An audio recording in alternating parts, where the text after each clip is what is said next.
Imagine a young, ambitious reporter stepping into a glittering Hollywood gala, ready to tear down a living legend, only to be completely outclassed by the very man he sought to humiliate.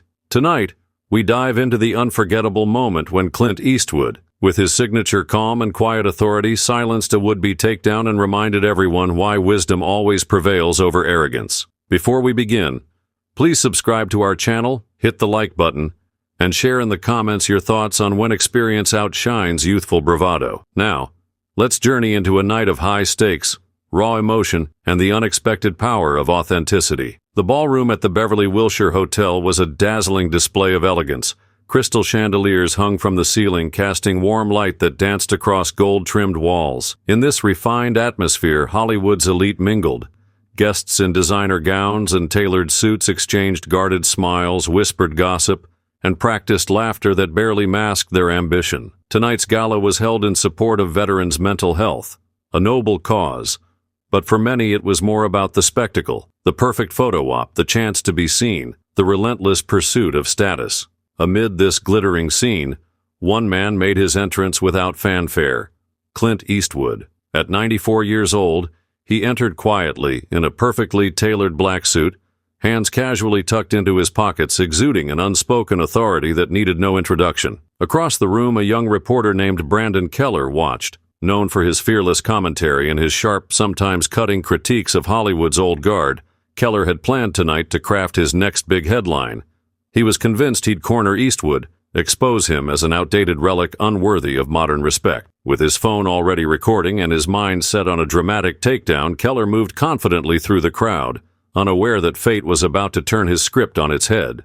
Near the bar, as Eastwood listened to a war veteran's story with quiet intensity, Keller made his approach. He cleared his throat loudly, drawing the attention of nearby guests. "Mr. Eastwood," he announced with a rehearsed smirk, "I'm Brandon Keller from the Sentinel Review.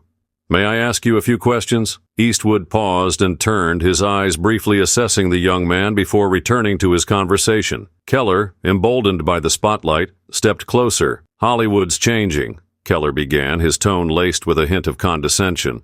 "After more than 60 years in the industry, do you really believe that figures like you still have a place in modern culture?" A ripple of anticipation passed through the crowd. Keller was ready for a moment of triumph, a chance to see the iconic director falter. But instead of rising to the bait, Eastwood's face remained inscrutable. He took a measured sip of his drink and then, in a voice as steady as the passage of time, replied, "You've clearly rehearsed that line, haven't you?" A murmur ran through the audience. Keller's smirk faltered for a moment, but he pressed on, determined not to lose control. "I'm simply asking the question that many are too afraid to voice," Keller shot back. "Hollywood is evolving. Old school, macho posturing, and outdated conservative ideals. Don't you think it's time for new leadership, for voices that resonate with today's audiences?" For a long, heavy second, the room fell silent. Eastwood fixed Keller with a gaze that was neither angry nor dismissive, just steady, as though he were weighing every word carefully. Then he set his drink down deliberately and leaned forward, his tone quiet but commanding. "Let me tell you something, kid," Eastwood began. "I didn't come here to dance on cue or to be humiliated for your headline. I've seen more ups and downs than you've even imagined.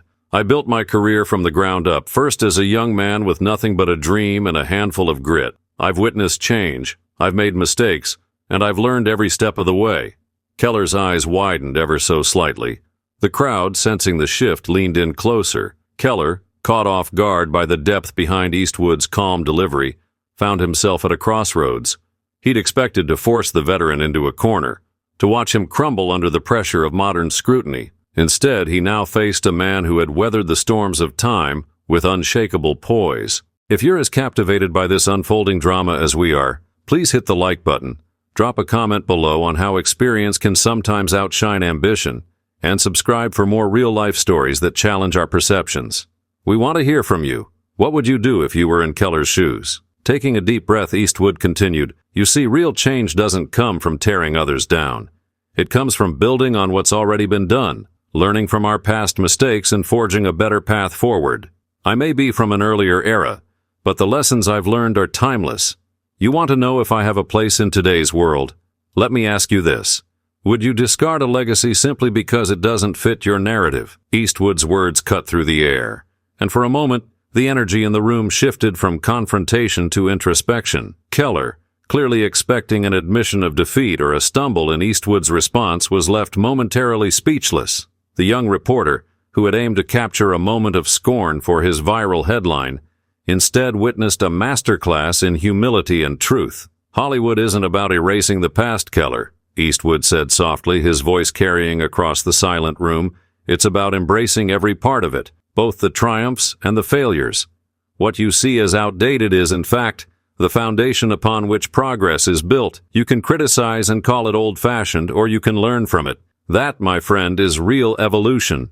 Keller's confidence wavered visibly, his posture shrinking as Eastwood's words resonated with the audience. Some guests exchanged approving glances. Others looked thoughtful, as if reconsidering their own preconceptions about age, experience, and value. With the room now hanging on every word, Eastwood continued, "I'm not here to be a relic for your headline, Keller.